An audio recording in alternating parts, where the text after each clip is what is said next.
Introduction to Acts.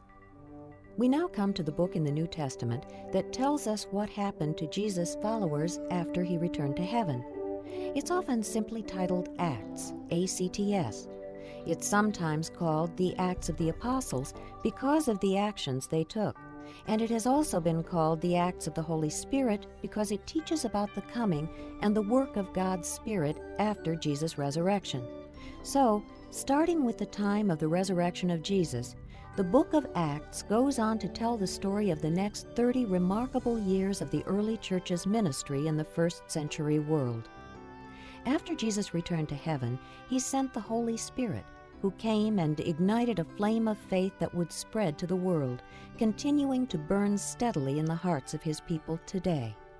Acts records how the Holy Spirit came and formed Jesus' followers into a new organism called the Church.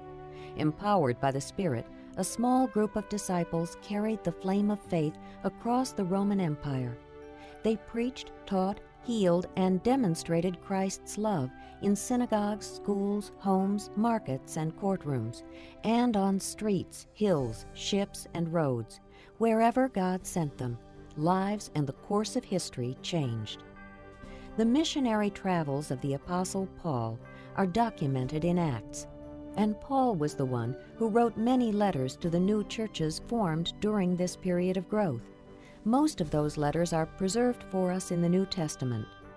Most believe that around A.D. 61 to 63, Luke, the writer of the Gospel of Luke, also wrote Acts as a sequel to continue to document the important events and issues during this transitional period between Christ's departure and the establishment of the faith.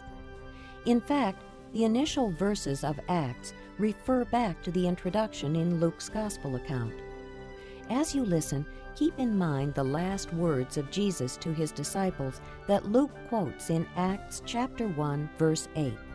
"But you will receive power when the Holy Spirit comes on you, and you will be my witnesses in Jerusalem and in all Judea and Samaria and to the ends of the earth."